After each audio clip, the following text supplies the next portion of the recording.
안녕하세요, 피치버거입니다. 오늘은 기본 도구 중에 하나인 자르기 도구의 기능을 하나하나 살펴보도록 하겠습니다.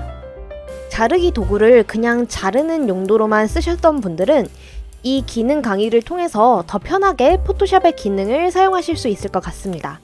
기본적인 기능은 다 아는데 응용 기능을 알고 싶으신 분들은 타임라인에서 선택해서 봐주시길 바랍니다. 그럼 바로 시작해보도록 하겠습니다. 포토샵의 자르기 도구는 보통 왼쪽 바에서 찾으실 수가 있는데요. 이런 식으로 네모가 겹쳐진 느낌의 아이콘입니다. 오른쪽 마우스 눌러서 보면 이렇게 기본 자르기 도구, 원근 자르기 도구, 분할 영역 도구, 분할 영역 선택 도구가 나와 있을 텐데요. 만약에 이런 도구가 없으신 경우엔 하단의 점 3개에 오른쪽 마우스 클릭해서 도구 모음 편집을 클릭해 주시기 바랍니다. 그러면 예를 들어서 이렇게 추가 도구 부분에 없는 도구가 있을 텐데요. 도구 모음으로 끌어와 준 다음에 완료 누르면 추가가 됩니다. 자르기 도구를 클릭하면 기본적으로 이렇게 드래그를 해줘서 원하는 영역을 선택한 다음에 그 부분을 확인 혹은 엔터 눌러서 이렇게 잘라주거나 혹은 이미지를 클릭해서 사방에 이런 식의 두꺼운 아이콘이 생기면 이렇게 마우스로 이동을 해줘서 원하는 부분만 맞춰줄 수 있는 기능을 합니다. 동일하게 확인 또는 엔터 눌러주면 이런 식으로 크롭이 됩니다. 그리고 비율 유지 자르기에 대해서 알아보겠는데요. 비율 유지 자르기의 경우 먼저 자르기 도구를 선택해준 다음에 상단 바에서 비율을 선택해주면 됩니다. 다양한 자르기 사전 설정이 있는데요. 원본 비율 같은 경우엔 원본의 비율을 그대로 유지하면서 이런 식으로 자르기 도구를 활용해 줄 수도 있고요. 1:1 정사각형은 말 그대로 정사각형으로 비율 유지하며 이미지를 잘라주는 기능입니다. 4:5와 같은 경우엔 인스타그램의 세로형 피드에 잘 맞는 크롭 사이즈입니다. 그래서 인스타그램에 세로로 이미지를 올리시는 분들은 이 4:5 비율을 잘 활용해 주시면 됩니다. 그리고 5:7 비율 같은 경우엔 사진 인화에서 많이 사용되는 비율 중 하나입니다. 그리고 2:3, 4:6 비율은 이것도 사진 인화에서 많이 사용되는 비율 중 하나인데요. 그래서 사진 인화를 원하시는 분들은 5:7과 4:6 중에서 본인이 원하는 비율을 선택해서 인화해 주시고 크롭 해주시면 됩니다. 그리고 마지막으로 16:9와 같은 경우엔 영상에서 주로 사용되는 비율이고요. 인스타 가로형 피드에도 사용됩니다. 콘텐츠를 제작하시는 분들은 특히 이 비율 자르기를 잘 사용하시면 각자 원하는 콘텐츠에 맞게 편집을 더 쉽게 하실 수 있을 겁니다. 다음은 캔버스 확장하는 기능인데요. 많은 분들이 잘 모르는 기능 중에 하나입니다. 자르기 도구를 활용해서 이 베이스가 되는 캔버스의 크기를 확장할 수 있습니다. 이런 식으로 이미지 위에 자르기 도구를 활성화시켜 주었고요. 양옆으로 이렇게 늘려 보겠습니다. 그러면 이런 식으로 캔버스가 확장되는 것을 보실 수 있습니다. 디자인을 하거나 편집을 하는데 토대가 되는 캔버스가 너무 작다면 이 방법을 통해서 캔버스를 늘려 주실 수 있습니다. 이때 배경의 색상은 왼쪽에 있는 이 아이콘에서 밑에 있는 이 배경 색상으로 조정이 가능한데요. 이 배경 색상을 다른 색깔로 한번 만들어준 다음에 이미지 확장을 똑같이 해주겠습니다. 그러면 이런 식으로 내가 원하는 색상이 뒷배경에 깔리는 모습을 보실 수 있습니다. 다음은 내용 인식 자르기를 한번 볼 텐데요. 내용 인식 자르기를 통해서는 사진의 배경을 조금 더 쉽게 연장해 줄 수 있습니다.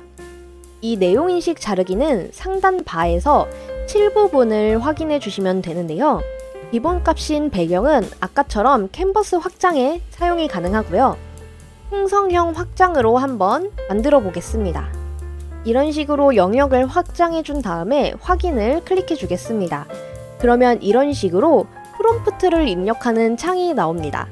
프롬프트에 원하는 풍경을 한번 입력해 볼게요. 저는 이렇게 도시 건물을 입력해 주었고 생성을 눌러주겠습니다. 그러면 잠시의 로딩 후에 이런 식으로 자연스럽게 뒤에 건물 배경이 생기는 것을 보실 수가 있습니다. 아까처럼 다른 이미지 합성 없이 배경만 자연스럽게 늘리고 싶다면 내용 인식 채우기를 사용해주면 됩니다. 동일하게 자르기 활성화해주고 양옆으로 늘려준 다음에 확인 눌러보겠습니다. 그러면 이런 식으로 벚꽃과 하늘이 자연스럽게 확장되는 모습을 보실 수 있습니다. 이미지가 어떤 식으로 확장되길 원하는지에 따라 잘 사용해 준다면 더욱 편하게 배경을 확장시켜 주실 수 있습니다. 그리고 자르기 도구에서 이 상단에 있는 가도구나 똑바르게 하기를 활용해 사진의 수평을 맞춰줄 수도 있습니다. 자도구 같은 경우엔 이런 식으로 수평 맞추고 싶은 부분의 각도를 쭉 그려주면 이런 식으로 수평이 맞춰지게 됩니다. 이때 이렇게 흰 부분이 자동으로 생기게 되는데요. 휠에서 내용인식 채우기로 설정 후 확인을 눌러주면 비었던 흰 부분에 이렇게 자동으로 이미지가 생기기도 하고요. 혹은 원본 비율로 선택해준 다음에 흰 부분이 보이지 않게 이렇게 잘라줘서 이용을 해줄 수도 있습니다. 다음은 별도로 있는 원근 자르기 도구인데요. 이 원근 자르기 도구는 비스듬한 이미지나 왜곡된 이미지를 정면으로 잘 자르고 싶을 때 사용할 수 있습니다. 이 도구를 선택해준 다음에 왜곡 보정해서 자르고 싶은 부분에 사각형을 적당히 그려줘 볼게요.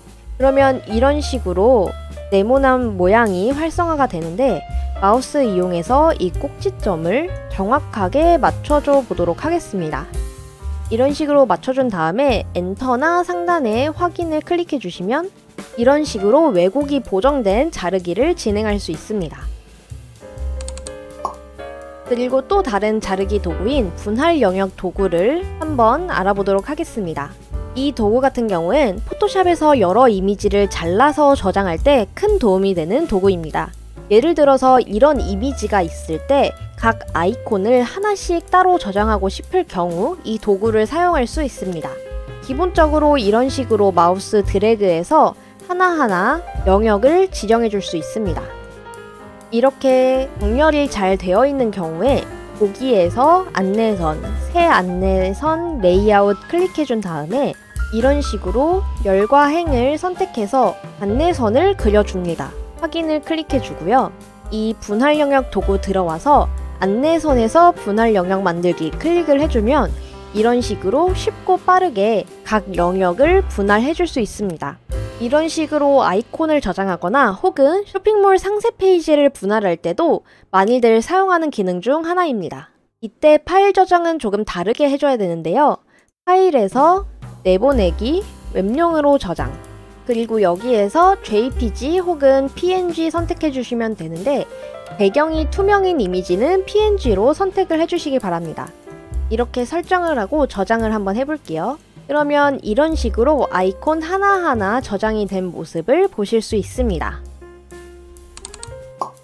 오늘은 이렇게 포토샵의 기본 기능 중 하나인 자르기 도구를 100% 활용하는 방법에 대해서 알아보았습니다. 오늘 영상이 도움이 되었다면 구독과 좋아요 부탁드립니다. 감사합니다.